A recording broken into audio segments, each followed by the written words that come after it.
Thank you, everyone, for being here. Hello, everybody. I'm going to present myself first. I'm Santiago Miret, and I co-direct together with Jorge Sarkis the Master Architecture Program Project Research of the University of Buenos Aires, coordinated by Maria Laura Alvarez. And today we have the pleasure to present, I have the pleasure to present Peter Eiseman. That will be introducing us his new book, Lateness, written with Elisa Iturbe and edited by Sarah Whiting as part of a new series called Point and Princeton University Press. Peter is currently one of the most influential contemporary architects. He has managed to be so for much of the second half of the 20th century and early 21st centuries. His enormous number of achievements, we could say, begins with his doctoral thesis, The Formal Basis of Modern Architecture in 1963. This work has determined the subsequent consistency that centrally has been based on the work on architectural form. The famous series of houses developed during the 1960s and 1970s has been the prelude to a work decidedly focused on the language of architecture. This approach makes possible the first exploration in the field of computer-aided design with the Biocenter project of 1985, marking a whole generation that will take the exploration of the digital to unseen horizons. Far from joining some banal explorations of the digital during the 1990s and 2000s, the work of Eisenman architects delved into disciplinary problems where techniques of modeling and digital drawing found an integration with architecture as you have achieved. Throughout his career, he has created institutions such as the Institute of Architecture and Urban Studies in 1967, and participated in exhibitions such as the Constructivist Architecture in 1988, among many others, which have radically changed the course of the current state of architecture thanks to their influential agendas. Among his most outstanding recent projects, there are the Berlin Memorial to the Murder Shows in Europe and the City of Culture of Galicia. In addition to one that brings us together today, in recent years, he has published a book focused on the work of Giuseppe Terrani, Transformations, Decompositions, Critiques in 2003, a detailed study of contemporary works in his influential 10 canonical buildings in 2008, and an exhaustive analysis of Palladian villas with his book Palladio Virtual in 2015. Peter Eiseman has built, like no other architect, a fluid and organic relationship between architecture and philosophy, architecture and art, and architecture and culture.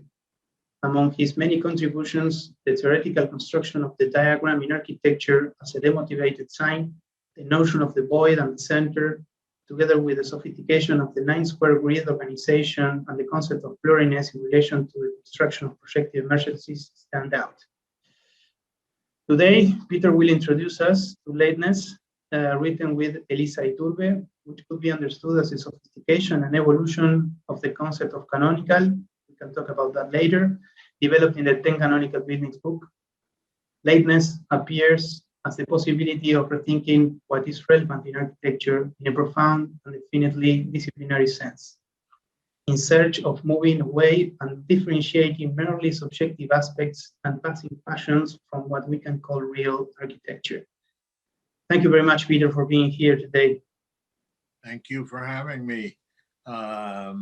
It's always a great pleasure to go to Buenos Aires. I fondly remember my time at Buenos Aires, as we were talking earlier. I was there to see Maradona's last game in Bombonera.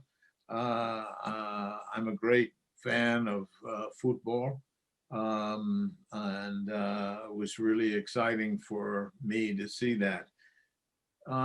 Tonight, I want to talk about two times in my career, the beginning and the latest part of the career. And to go to the beginning begins around 1960, about 60 years ago, and to be exact. And it begins, I had gone to Cornell University. I had finished architecture school in '55. I was in the US Army in Korea for 2 years in an artillery outfit. I came back and I felt I needed to go to graduate school, and I started in the fall of 1960 at Columbia University. I was there with two young Englishmen, John Fowler and Michael McKinnell. Michael had won a competition, or will win a competition, for the Boston City Hall. And we were working on housing projects. John had studied with Jim Sterling in the Regent Street Polytechnic in London. And Jim was in his first year as the Davenport professor at Yale. So John said, would Jim come down and have dinner with Peter Eisenman and Michael McKinnell? He didn't know us. We were nobody, just young graduate students. And we sat around. I remember we didn't have enough chairs to have dinner at a table. So we sat on the floor and eat pizza. I ate pizza as far as I can remember. And at a moment in the evening, we said we'd like to show Jim our housing project. And he agreed to see it, even though he wasn't our teacher. And we showed the housing project. And Jim looked at me at the end of the evening and he said, Peter, you know, you're a very good designer, but you don't know anything about architecture. And I thought to myself, how's that possible? How can I be a good designer and not know anything? And that was really a moment in my life, because up until that moment, I thought I wanted to be a designer. And after that moment, I wasn't sure, as you know, a hero designer, as in the Fountainhead by Ayn Rand. And I had just seen the movie with Gary Cooper as Howard Rourke. So I wanted to be a hero and I wanted to be a designer. And Jim said, you know, what you need to do is go to England and be with Colin Rowe. He'll teach you all you need to know about architecture. So I went to England and I finished my first year teaching. And Colin and I decided we'd go and take a cruise around Europe and look in a car. I drove and he talked. And we went. I had never seen any architecture. I was in 61, 29 years old, but as an American savage, let's say, because I saw Frank Lloyd Wright's Guggenheim Museum go up. That's about it. And I had an interview with Frank Lloyd Wright. But anyway, Colin and I, we saw Mies van der Rohe's Weissenhof-Siedlung. We saw Le Corbusier's buildings in Zurich, etc. And we were just coming into Italy to look at Palladian villas, etc. And the day I can remember, we came into Como, Italy. Can I show the slide?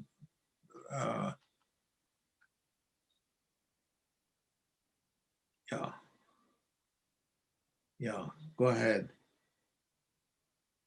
Okay, we came into Como and I saw this building for the first time. I had known about it, but I had never seen it. And as Colin Rowe would say, I had an epiphany in Como. I was blown away by this building. And what I later began to realize, because I did a book which was dedicated to this building, that it was not like all of the other Corbu or Mies van der Rohe buildings. There was something more metaphysical, more mysterious about it. And what I realized is that, let me just get this, I will show you. What made it different was the fact that there was a bottom beam, so that this building wasn't on pilotis. These columns went down and came to the ground on the same thing as one of these horizontals. So what I realized, there was something other than just looking at buildings, etc. That was the first lesson I learned, that this was not Le Corbusier, was not Mies van der Rohe, it was something other. And trying to figure out what that other was stayed with me for a long time. Next one, please. The next day, Colin and I drove to down to a town called Montagnana, and we came upon this building. And this is the first Palladian building that I saw. And Colin said, I'm going to have a beer and sit down. I want you to stand up and look at this facade and tell me something that you cannot see. And I thought to myself, what is that? What can I tell him that I cannot see? And I struggled with this.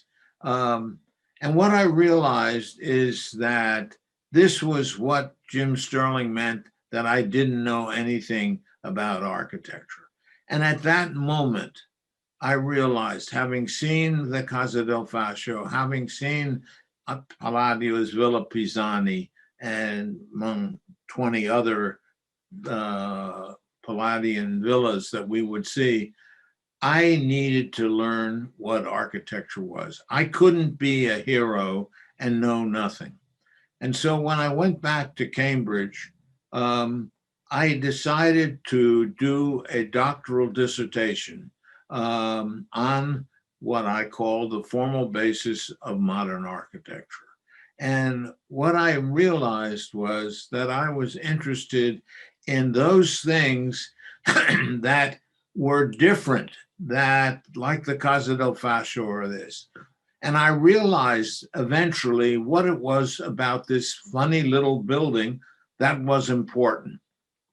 The importance was the fact that the convention of a portico, which usually stood in front of a building, in other words, if there was a portico, it should stand forward of the building. And what I realized was that Palladio was constantly doing things that were against the conventions, that he disturbed the conventions. And so what you have, which you cannot see in this building, you can understand it, is that the portico, which is 4 columns and a pediment, which is a traditional convention in architecture, the portico is not forward of the building, but is pressed into the plane of the building. It disturbs the plane of the building. So where the portico is not where it should be, but where Palladio wanted to call attention to the dynamic between a portico, a facade, and a position in space and time. And so that's what makes this, you look at this building, you say, what's so interesting? It is radically, wildly interesting because of the fact that it has a portico, which is pushed back from its usual position in front of a building. It's pushed into the building. And it's that idea of the disturbance of the convention, which makes a building, in my opinion, and what makes the Casa del Fascio important, not good, but important, or the Villa Pisani, not good, but important, is that they disturb the conventional relationship between space and time. And so that was really important for me to learn, and that has been the basis of my work ever since. And I went from being a hero design architect to a modest hero thinking architect. And I've spent my time building buildings, teaching, and doing books. And right now I'm working on a major exhibition in China, in Beijing, of 28 unbuilt projects and 28 books. So the idea of unbuilt Eisenman. So then we're going to turn now to the next chapter in this saga, which has gone on for some 60 years. We just published with a young woman, Elisa Iturbe, who is a Mexican origin and was formerly a student of mine and now a colleague. We published a few months ago a book called Lateness. And lateness has to do with the disturbance of time in relationship to physical artifacts. And so what we saw in Como, in Terani, in Montagnana, in Palladio, we codified in this little book called Lateness. It's a book you can get on Amazon. It's not very expensive, but I think it tells you something about where thinking, and my thinking is 60 years later. And to me, these ideas are just as fresh today as they were 60 years ago. And I think even more importantly so, because we are in a strange situation in terms of the politics of architecture, in terms of the ideas of architecture, and that we are now unsure of where architecture is. After modernism, after postmodernism, after the digital, we may be in the post-digital. In any case, I'm going to, because it's important to get this correct, especially lecturing in English to a Spanish-speaking audience, I'm going to read for a few minutes from a talk on lateness. Over 2 years ago, I wrote in the magazine Flat Out a critical review of Mario Carpo's then new book, The Second Digital Turn. And if any of you don't know Mario Carpo and his historicizing of the digital phenomenon, then you should look at his two books on the Digital 1 and Digital 2, because they're really worth reading. That critique of Carpo took the form of a singular idea about complexity and resistance in architecture, resistance to easy understanding of things, complex and difficult things. The point I was making was that because the second digital turn could produce big data, and that's what is interesting, faster than ever before, so fast, in fact, that what could superficially be seen as complexity would turn out to be nothing more than simplicity. So what the digital has done is made those things which were difficult for developers, let's say, for people to understand in architecture, to the resistance that critical architecture necessarily plays, that resistance had been overcome by the absorption of big data, and that difficulty no longer impeded the development of architecture. So the second digital turn was characterized by Carpo as a visual excess of data.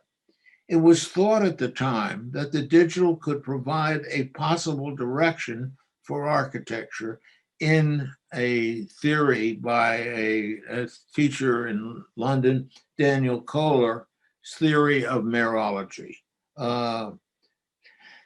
This is a theory of parts, the parts becoming free-floating, neither signifiers nor signified. And so this would be a different way of conceptualizing from splines, which was the first digital, to voxels, the second digital. And all of you who know about the digital would understand that this was an attempt to free architecture from spline modeling, okay?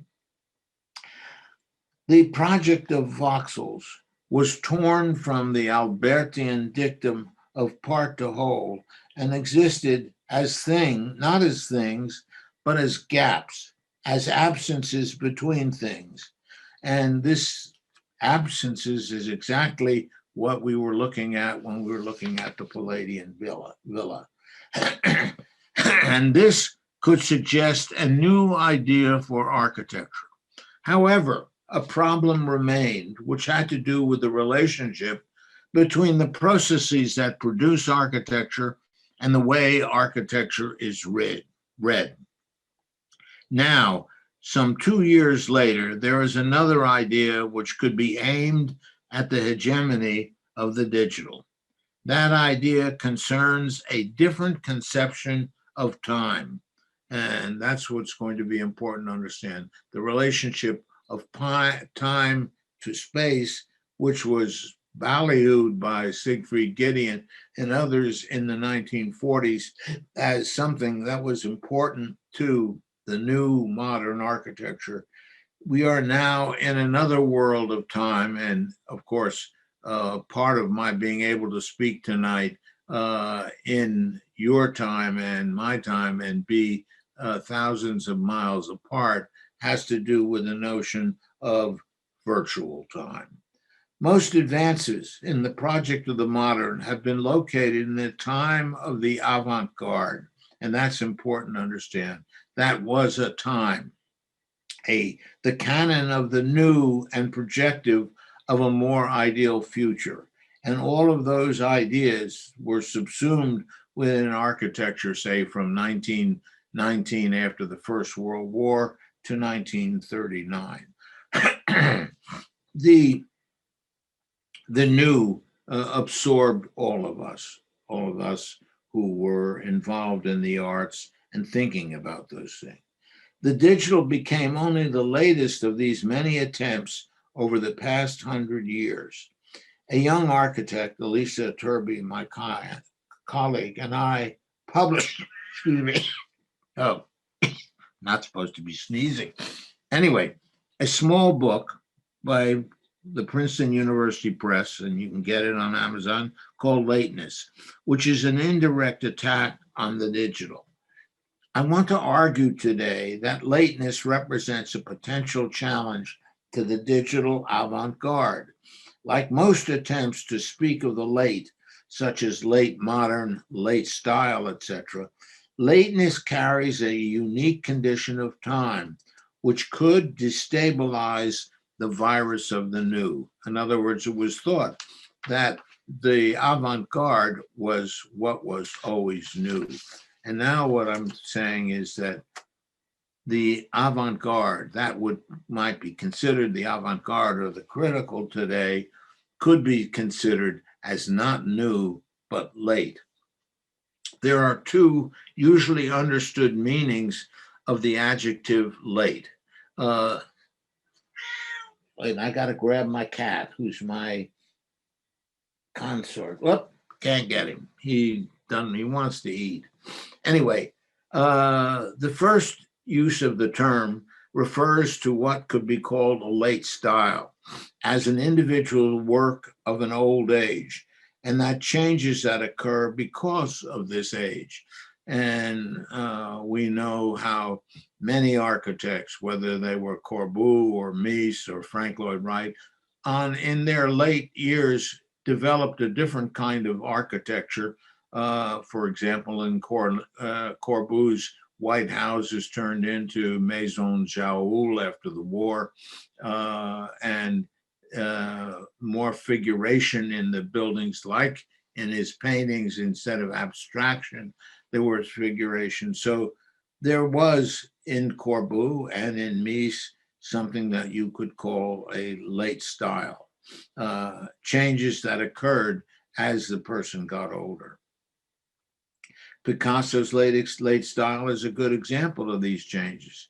The second idea of late is used to describe the lateness by a period style, not by an individual style, by periods such as late Baroque or late modern. And of course, postmodern is an example of late. It's not so much late modern, but postmodern has a similar connotation.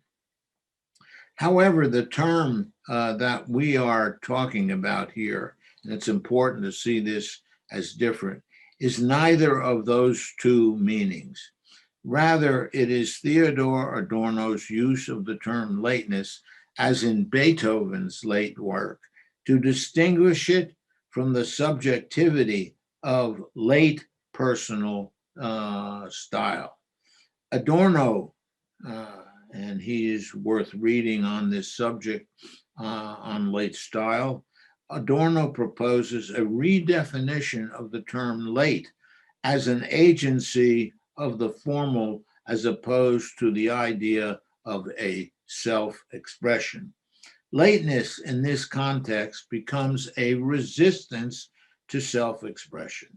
Basically, what this means, it means that the relationship between form and time must be rethought. So form, the critical form of the moment, can no longer be of the moment, but it has to vary between being the past and the future, not a stable relationship, which means that if time becomes unstable, the relationship in architecture between space and time is disturbed from a stable condition to one which is open for thought. And I think this is the key idea that we're talking about. No longer does something manifest a personal lateness or a particular period or style of lateness, but it's late in relationship to a convention, a given convention, like the portico, like the facade, like the plan, the conventions of architecture.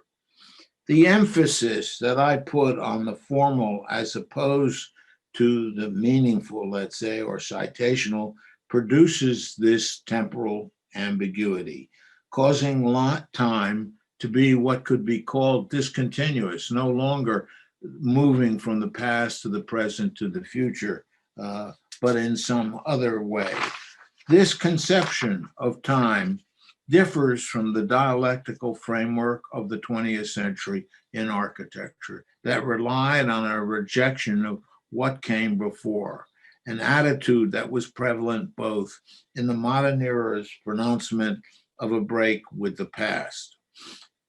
The really interesting issue, and this is where we're coping with this today, is that modern architecture, as modern as thought by Hegel and others, was a dialectical phenomenon.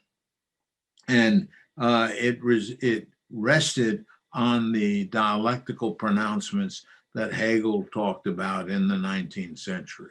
And it was different than all previous architectures because of the dialectic. Space-time was a dialectic. And what we're realizing is, and this is happening in this country as well as in Europe and coming to Latin America, is the attack on the dialectic is an attack on a colonial mentality. And what we have to understand is, especially in the philosophers, the French deconstruction philosophers who were so important in linguistic phenomenon 20, 30 years ago, are now coming into a different situation because we are examining post-colonial relationships. And the colonial relationship, the dialectic, was always master-slave. And master was the first term and always the dominant term. Just a minute. Okay, I got some. There we go. Here's my buddy. Okay. And so questioning the dialectic and questioning those relationships inherent in modern dialectic brings us also into a socially important position vis-a-vis contemporary architecture. And the questioning of the dialectic, which was the basis of the modern, the postmodern, and digital, now becomes a really important thing in the social being of architecture.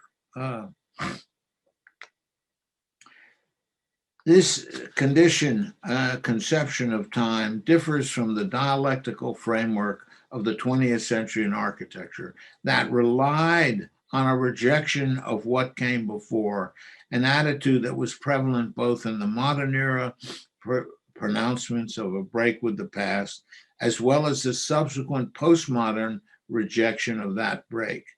But by the end of the last century, it seemed that the digital would produce a different temporality, as its emergent forms seem to have no history at all.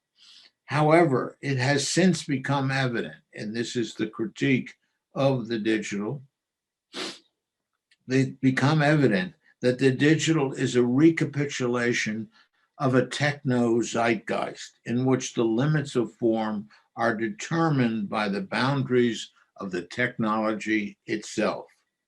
For example, in parametric design and the things that people like Patrick Schumacher are working on, form is determined by numerical inputs. At the same time, the idealization of technological progress clouds the perception of its imposed formal limits. Excuse me. The digital does not transcend the dialectical frame of the 20th century, but rather reverts to the idealization of the present that characterized the modern. Against this background, Lateness presents an alternative view of form in time, because the integrity of form is preserved at the scale of specific conventions, while at the same time inherited notions of how one convention might relate to another are challenged or reinvented. That's important. That is the relationship of convention to convention. It's not throwing out the conventions that have existed, like plan, elevation, section, space, time, etc., but they are challenged in their temporal organization, how they relate time to individual experience. And that's where the Colin Rowe said to me, can you understand what Palladio was doing with the portico, in the sense that the portico existed in history in front of the facade? Palladio pushed the portico into the facade. It's not that it looks nice or is nice. It's a different condition of the portico, the convention of the portico, in relation to the convention of the facade. And so we have a challenge to the dialectical relationship of front, of back, of in and out, of space and time. Therefore, lateness is neither an explicit break with history nor an overt return to the past. Lateness has no ties to any particular style, nor does it operate as a style in itself. Rather, it manifests itself as an interruption or a disturbance, if you will, an interruption to linear time, what is called, the Latin word, I don't have a better word, a caesura. You probably know it well in Spanish. And as such, its form must be contingent. And it's this contingency that links convention to convention. It must be contingent on its context. Like, we cannot ignore the fact that the colonial condition is being questioned today. And that's why the questioning of the dialectic is important in the context of which causes this contingency. So this is an interruption in linear time, a caesura, and as such, its form must be contingent. Its outward appearance, that is what something looks like, is dependent on the historical context in which certain conventions are dominant and others suppressed, i.e., the master and the slave.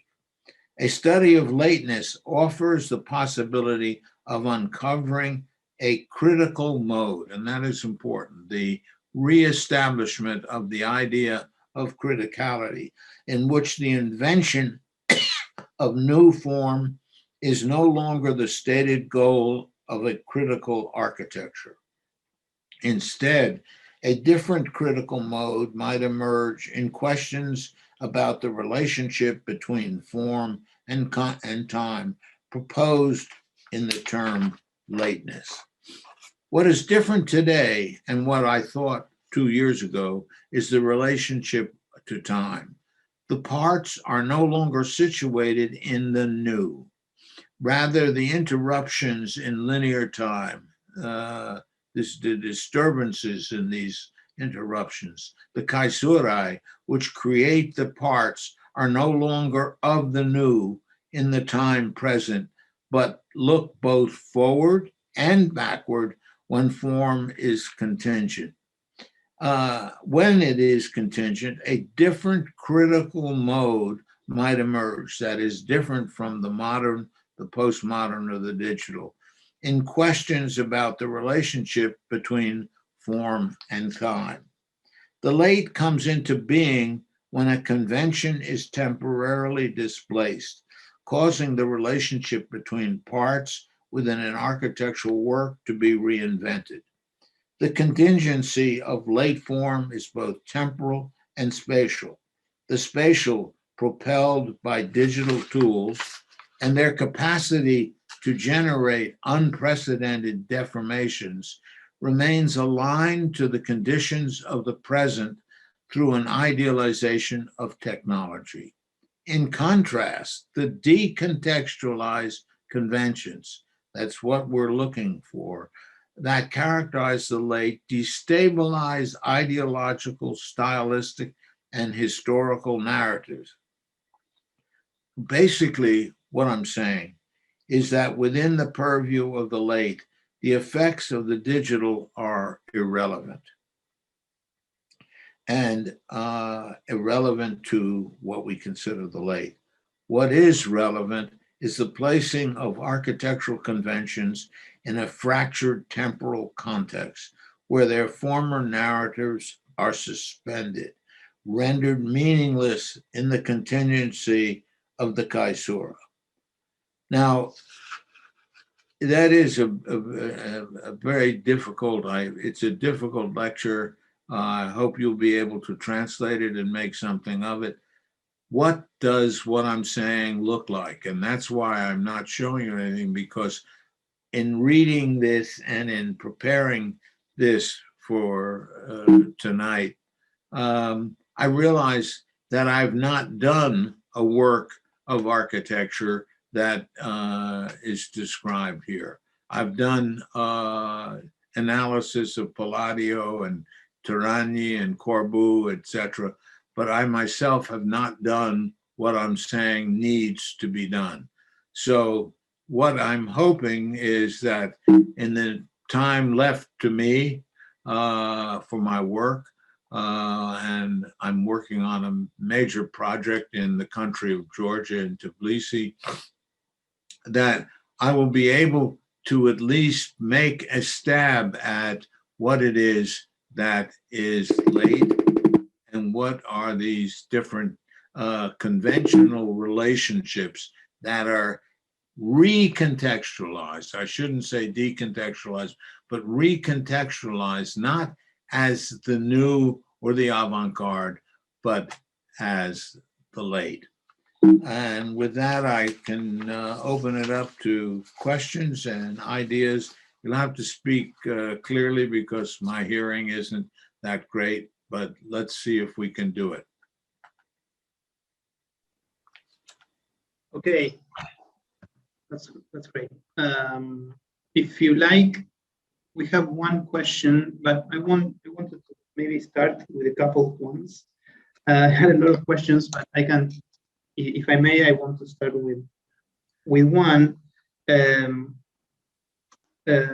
First of all, thank you for the presentation. It was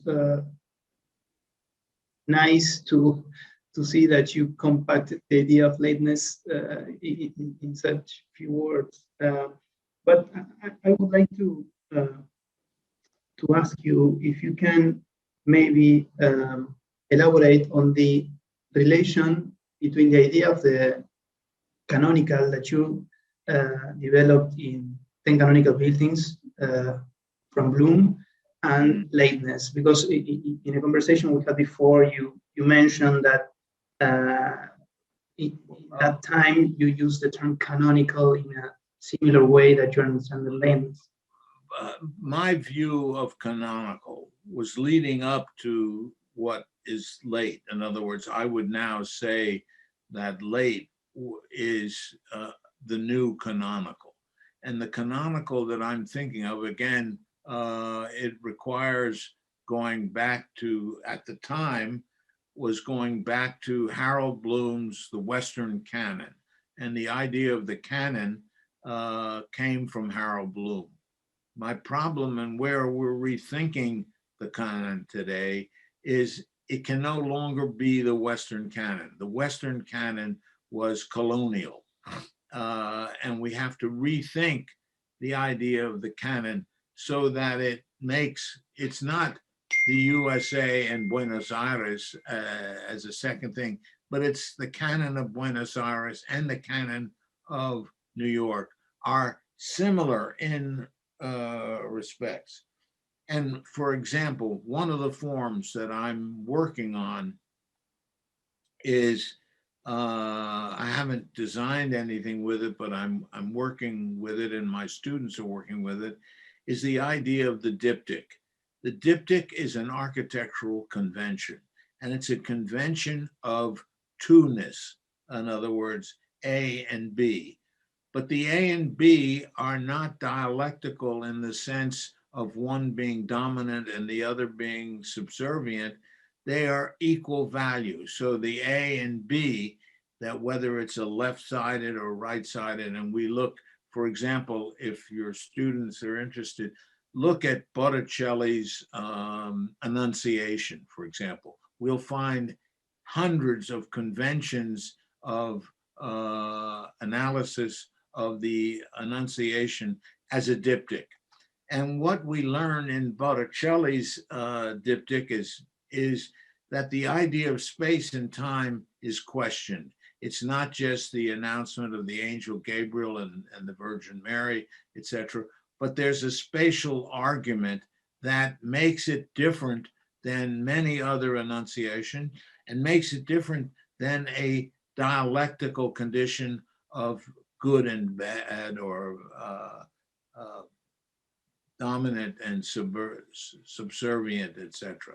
And it's in the non-dialectical two, I call it, the non-dialectical two of the diptych that we are beginning to work, so that we're saying that the canon is no longer the Western canon. So I have to revise the idea of the canon that was put forward in 10 Canonical Buildings. I no longer see them as canonical. And then I've been looking at, and there are so many examples in architecture, painting, etc., of the diptych, but it's not a good and bad or dominant and subversive dialectic. And so that is a beginning to think of a convention that is a non-hierarchical, non-dialectical convention. And so that's the beginning, I would say, if I were going to give I have given studios, we would be working on the diptych. In other words, finding ways to produce conventions which are A and B, but are not symmetrical, but not hierarchical. I can leave your students with that. And I think that's a good question, that the canon is no longer the Western canon, and the diptych is no longer a hierarchical condition. It's what I would call post-colonial. Okay, thank you. I have some questions from the audience. This is a hard one. I'm going to read it to you. Emiliano asks, is the destabilized time of lateness non-linear? And how lateness relates to problems of time as theorized through complexity in architecture during the 90s? It's a double question.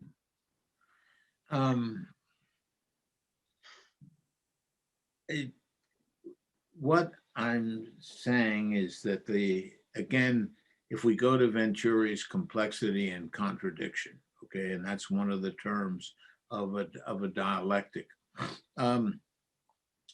The idea of processing data so fast that there's no longer a hierarchical relationship between simple and complex, that it's no longer a useful idea to describe an architecture. And so Venturi was saying that the modern was never complex enough and never contradictory enough. Excuse me. What we're saying is complexity is no longer the issue, because the digital and big data has made all complex situations simple. So we need to find, as a mantra, let's say, for this new condition that we're in, and if we don't like lateness, we can call it something else. But what I'm suggesting is that complexity and Robert Venturi is out of date precisely because of the colonial attitude, but also because of big data. Okay, thank you. I have a question, another question. Maximiliano says, hi, first of all, congratulations for lateness. It's always a pleasure to read you. I found very powerful the idea of lateness as a possibility for critique while revisiting the interiority of architecture. That way, you affirm that lateness could be understood as a mode of reading or as a creative tool. I would like to ask if you could develop briefly this second proposal in terms of, as you say, setting up the condition that would allow lateness to occur to the final object. I would say that if you can develop the idea of lateness as a creative tool, that would be the question. What I'm trying to do is, and this is what everybody should be trying to do, is to decontextualize the idea of the new and the idea of the avant-garde and what is called the zeitgeist. And this is tied directly to the dialectic. And if we can get over the dialectic and get over, in other words, I've subscribed to Bob Venturi's view of postmodernism. I think it's a very important book. And it was, the modern was a certain dialectic. Robert Venturi introduced another dialectic. The digital induced in Patrick Schumacher and parametricism and other things, another dialectic. We now need a non-hierarchical dialectic that doesn't deal with space and time in a modern sense, with complexity and contradiction in another sense, with sublime modeling and voxel modeling in another sense, but rethinking that dialectic to produce otherness, let's say, or disturbance. And the way I'm working now is to start with the diptych, because it's, again, I remember, two is always dialectically hierarchical. the diptych is a non-hierarchical two-ness. And so that's where I begin. That's not saying that everybody should begin there, but I think it's a convention that needs to be rethought. And not many people have used, the two painters have used it throughout history to, and if you look at every enunciation, it is a diptych. And there, if I went into my lecture on the diptych, we'd be into craziness. So I skipped it, but there is another lecture which talks about the French idea of supplement.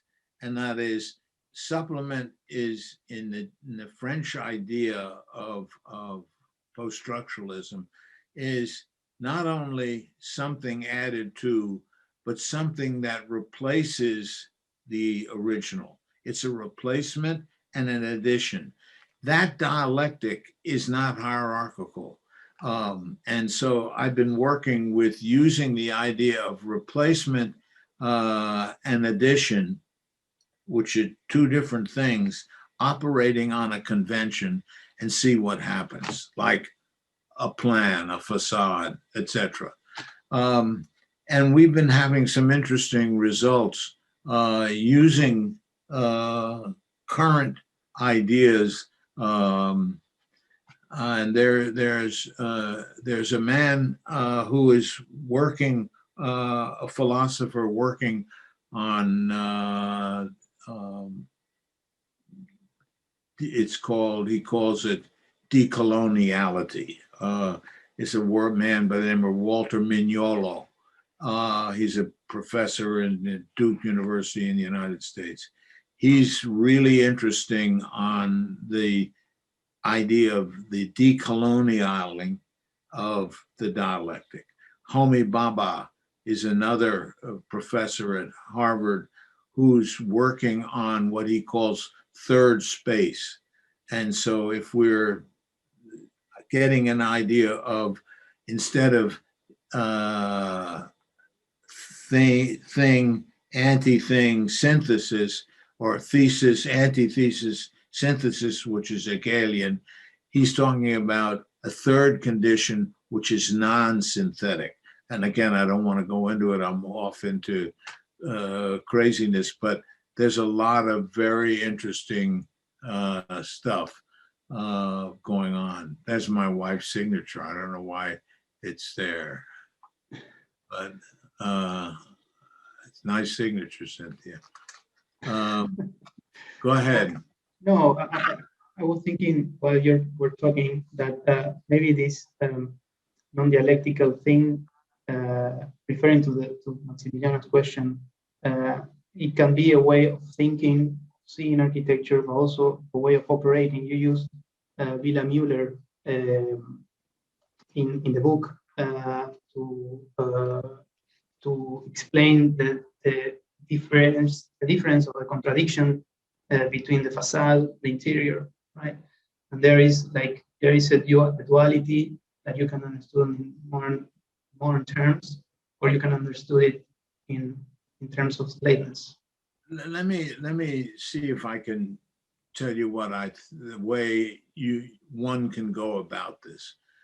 We have to deconstruct the theories and ideas of the modern. That's Le Corbusier, Mies van der Rohe. Their ideas of, Corbu was very explicit about the 5 points for a modern architecture.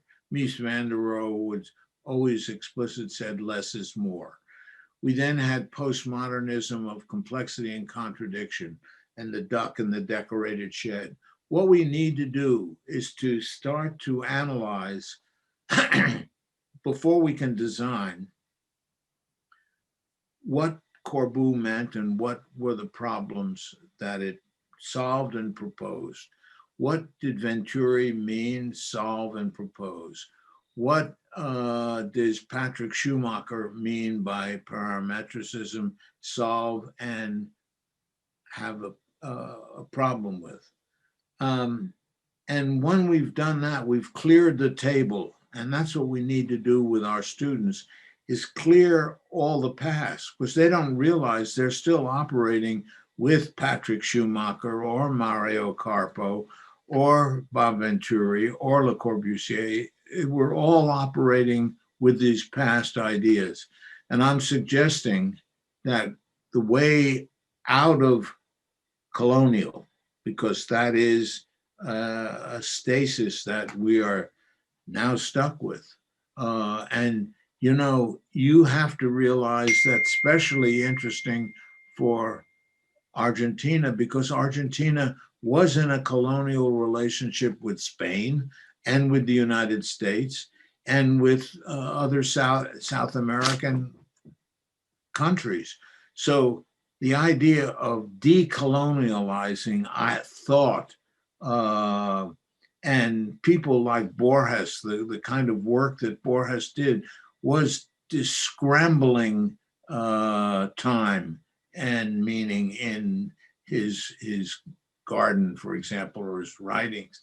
And so I think it's very pertinent for Argentina. And if there's one possible way of rethinking all of this basket that I've got of history, is think of it in terms of reconceptualizing their relationship to time. And if we can do that, is what I'm suggesting in the late, we could be producing some interesting things. I don't know what it looks like. Okay, that's fair. I have a lot of questions regarding the master and slave relation. I'm going to read the one by Maria Laura. She says, can you develop the idea of master and slave that you mentioned in your presentation and its relation to lateness, kind of what you were talking right now, but maybe you can elaborate on that. Whether we can or can't, will rest on the success or failure of your generation. I mean, of the generation that is coming into being today, whether in philosophically, politically, socially, has to deal with decolonializing Western thought. And that's a big project. And it's got to be in political science, it's got to be in philosophy, it's got to be in literature and painting. And we see it more and more in painting. I mean, Black and Hispanic painting is really being shown in New York now more regularly than before. So we know these are, conditions. And I think Argentina is a perfect example of having been under a colonial situation, and the effects of it are clear. And I'm here today saying, hey, I don't think of you guys as less well-educated, and so I gave for me a lecture that is a difficult lecture, but I thought the way to treat a foreign audience of students that I don't know, etc., is to give them a tough lecture and see what they do with it.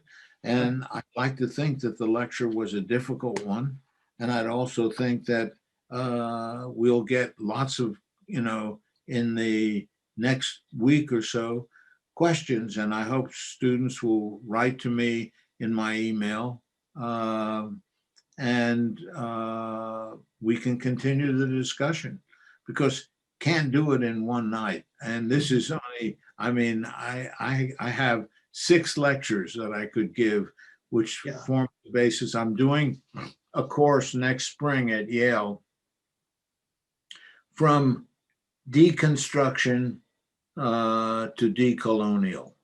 And so I was involved with the decon movement in architecture in the 80s in the United States. And now I'm involved in the decolonial movement. And so I'm going to give a theoretical course on the transition from deconstruction to decolonial.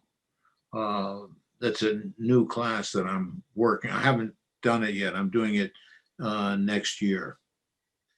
So I'm busy. You're up for one more question? Sure. Well, I have one regarding context. It says, is it important for architects to work with regional features and conditions as opposed to global or individual ideas, wherever they go, or global and individual are different? What is important to understand, wherever we're working. For example, we're working in the country of Georgia. Before producing, and they want, say, 2,000 housing units, they have to go back and say, what is Georgia? What is their idea of the urban, of the house, of the context, and what iconic value does housing have, as opposed to, let's say, a church, etc. And so we're studying. When we were working in Turkey, for example, on a major project, and studying the history of the evolution of the Turkish role in the Middle East. Georgia, former Soviet state, one of the few Christian states, Orthodox Christian. So you have to understand the context. You can't just come in and say, oh, we're going to do late, because late is not a static thing or a stable thing. It's something that evolves out of the context. And so we're trying to bring what I'm talking about to a recontextualization of the urban, and to rethink it, not to do what exists or what should exist, but is between those things. It disturbs the past as well as the future. What else can I tell you? Okay, we are entering the hour conversation, so I will be wrapping it up. I just have one more question, personal question, not so personal, but regarding your career, not relating to any of these topics, but you once said that Venturi had his book, like Complexity and Contradiction, was his book relating of his ideas. Yeah. And you didn't write it yet, or you don't want to write it? Yet. I'm still working. Okay. I'm still working. I may not be capable of a book, but I mean, I think I'm really convinced that the conventions that Bob used were really important for the time. And I think those conventions, because of the digital, because of decolonial, are no longer valid. And as Le Corbusier is no longer valid, as Mies is no longer valid, we need to find a validity for our work today, a philosophic validity, as Corbu did, as Mies did, as Venturi did, as Patrick Schumacher did. And we need, and I am interested in finding that other validity, let's say, that would make work valuable today. And no one really knows what it is, but we're thinking about it. And I just came to Buenos Aires tonight to spend an hour with students to propose, hey, let's think about something else instead of what your buildings look like. How about what they mean and think?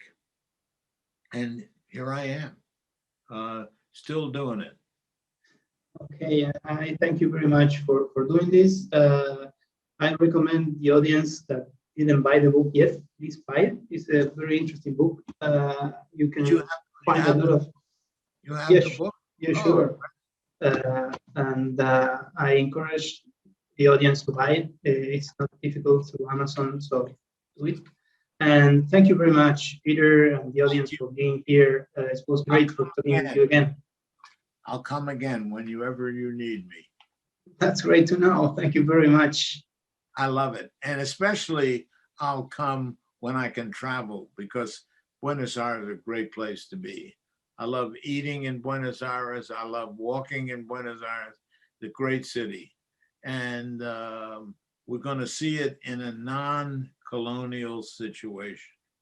So thank you to the students. Thank you to you, the faculty, and we'll be in touch. Thank you very much, Peter. Thank you. Ciao. Bye-bye. Bye.